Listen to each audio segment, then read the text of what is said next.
My wife doesn't respect me and humiliates me in front of my friends. Now she can't believe that I've reached the tipping point in our marriage and called the lawyers. My wife and I have been together for almost 20 years, and our bedroom has been on a slow but gradual decline for the last 15 years. We sat down and had the talk a few months ago, where we hashed out the details of trying to rekindle the spark we once had. One of the main things we both agreed upon was the need for date nights as well as other things. Things seem to improve, albeit only marginally again, on the one initiating things, and 90% of the time I get shot down. The usual excuses followed are too tired, not in the mood, the child is awake, he's 18 years old, not feeling very well, and my personal favorite, we can't as you've got to be up for work early in the morning. Anyhow, we persisted with the date nights out of 9 that I organized over the last 2 months. My wife canceled 7 of them, often without notice. Some were even planned weeks in advance when she had reason after her work shift and announced she was going out with her friends. When I mentioned the date night we'd had planned, she claimed she'd simply forgotten, despite it being marked on the calendar on the fridge again, her idea. So on to this weekend, I've spent the last 2 weeks setting up a date night. So picture this a whole weekend away, a suite in a 5-star hotel, dinner at a fancy Michelin star restaurant, tickets to the theater, even shopping for some fancy clothes. So I pick her up after work, I've packed some casual clothes for us both, toiletries, etc. I tell her I've got a surprise plan for her and she immediately starts protesting, saying she has things to do. I've told her that everything had been taken off and she didn't have to worry. She raised the issue of clothing, but I informed her that I got it covered. She seemed to calm down at this point and off we set, although the atmosphere in the car was cold, to say the least. Anyway, a few hours later, we arrive at the hotel and check in. She seems to cheer up when she sees the suite we have. Saturday, we headed out shopping ahead of our planned evening. Several hours later, we returned to the hotel to get ready for dinner. After a while, she emerges from the bathroom. I can't put into words how amazing she looked, wearing a dark blue evening gown, matching lingerie, 4-inch heels, jewelry, hair, and makeup done perfectly. Let's just say my jaw was on the floor. When she saw me staring, she smiled at me and gave me a twirl, and she looked as stunning as the day we tied the knot. So the dinner went as well as it could, although there was very little conversation between us. We took a taxi and headed out to the theater. At least I got a thanks for this part. I'd also arranged for a pair of mutual friends to join us at the theater. So we took our seats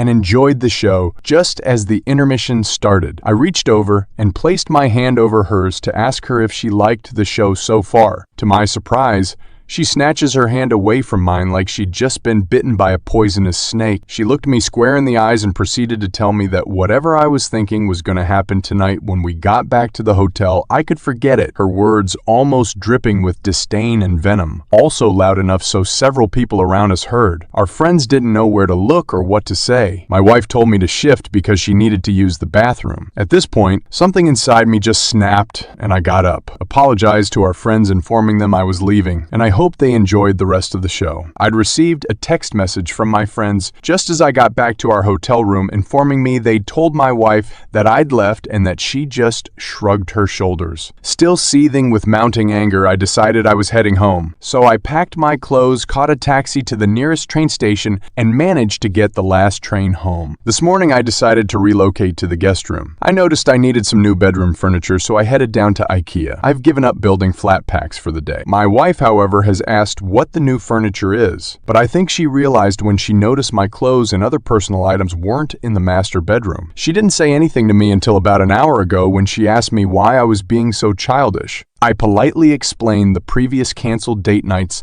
in favor of her friends, and she, in my opinion, completely unnecessarily outburst at me during the intermission at the theater. She just shrugged her shoulders again and asked if intimacy was all I was interested in. I brought up the issue of her attitude when I picked her up from work Friday afternoon with the intent of surprising her. She told me to deal with it. Update: my wife's best friend contacted me and asked what had gone on, as apparently my wife had told her only part of what happened. So I filled her in on all the gory details. To say she was shocked was an understatement. She proceeded to ask me what I planned to do, considering I was planning a trip to Paris for our anniversary. Later in the year, I stated that the trip wasn't going ahead because of her actions at the theater. My darling wife still hasn't apologized for her actions/outburst. She still claims that she may have overreacted slightly to her exact words. Beth promptly called my wife and put her on speakerphone Beth then proceeded to tear her a new end to add insult to injury, spilled the beans about the proposed trip to Paris for our anniversary. My wife proceeded to gush, saying that she knew I'd get over it as I couldn't say no to her. Her happy mood disappeared when Beth informed her that I'd canceled the trip not 10 minutes ago. I've also spoken to a solicitor concerning a separation and eventual divorce. I recently renewed my passport, and when it arrived, my wife's first reaction was to ask if the trip to Paris was back on. I replied, or rather snapped back at her, that no, it wasn't back on, and the possibility of it ever being planned again was virtually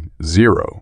She then proceeded to ask if that was the case, and why did I bother renewing my passport? I replied by stating that I have almost 2 months of holiday time saved up from last year and this year, so I'm planning on flying out to California to see an old friend. Her jaw dropped to the floor. She appeared to be trying to say something, but nothing was coming out. Yesterday morning when I got in from work, I found her sitting at the kitchen table along with Beth. My wife appeared to have been crying by the look of her eyes and face. I then reached into my bag, pulled out 2 A4 envelopes, and placed them on the table in front of her. I then explained the contents of the envelopes. The first one contained a rough draft of a separation agreement drawn up by my lawyer, which would likely end in us getting divorced. At hearing my words, she started bawling her eyes out again. Her friend calmed her down and asked her what she thought I'd do, as she mentioned that during our conversation Beth had picked up on my cold demeanor and tone. Beth also suggested that my wife had pushed me too far when she humiliated me in front of our friends after I went to the trouble of organizing everything, which it turns out, by my wife's admission, was something she'd wish I surprised her with. After my wife calmed down, I proceeded to explain that the second envelope contained a list of marriage/personal counselors and instructions for her to choose one. She was then given the ultimatum to choose one of the envelopes. I would be leaving Sunday morning to catch my first flight to the US, and she got until the time I returned to make the decision, as I refused to be spoken to and treated like I was that night. Add in the fact that she didn't see, and I'm still not sure she does that. Her reaction was uncalled for and way over the top. Before she could respond, I told her in no uncertain terms that if she started screaming at me, that the second option would be immediately removed from the equation. I'd also reiterate a bit if I found out she was seeing someone else whilst I was away. Option 1 would be selected by default. Update: I'm finally back home. I received messages, voicemails, emails, and missed calls, mostly from my wife and a few from friends and family. It turns out the friends we were with that fateful weekend had informed my parents of what went on, along with a few other mutual friends who had inquired about my well-being since I'd been pretty much radio silent since I left for my trip. The messages from my wife started with the usual empty platitudes, insincere apologies, etc. I assumed that when I didn't give her the satisfaction of responding, the messages became more menacing and darker in nature, almost to the point of threatening. I rang her and told her that I'd landed back in the UK and I'd be home after I made a quick stop off at my mother's house. She seemed overly affectionate and sweet on the phone and almost had me wondering if it was the same person I left when I headed out to the US. So I spoke to my mom and laid out everything that had happened and why I took the trip abroad, and she said that she understood but was considerably upset that I left without telling her in person. Anyhow, I get home and my wife practically rugby tackles me the second I'm through the door, again showering me with affection as if nothing had happened at all. She made small talk, asking if I'd enjoyed my trip, asking where I'd been and what I'd saw. I waved her off my lap, sat her down on the sofa next to me, and asked her bluntly if she'd decided the 2 envelopes it presented to her before I left. She simply scoffed at me and asked if it was really serious because she assumed that I was just being childish and throwing a tantrum. I informed her that I was deadly serious about it, and if she'd given it any thought, she just smirked at me and told me to stop being stupid and get over it. My reply was that she'd given me her answer and said, "Thanks for letting me know where I stand." At which point, I rang the solicitor who drew up the 2 sets of papers, and although I hated ringing her one Friday afternoon, while she was likely with family, she asked me what choice my wife had made. I informed her that I didn't want to discuss it over the phone and could make an appointment next week to discuss it in person and go over my options. As I wrote down the appointment time, I caught my wife staring daggers at me and looking so red in the face that I thought she might be on the verge of either having a stroke attack or both. After I'd finished the call, I turned to face her, and before she had time to say anything, I told her she'd made her choice and that I was serious about it. Later, I heard her on the phone sobbing to her best friend about the situation, asking for help on how she could fix the situation. I couldn't hear the other half of the conversation, but from the sobs my wife was making, I could only assume that the advice wasn't what she wanted to hear.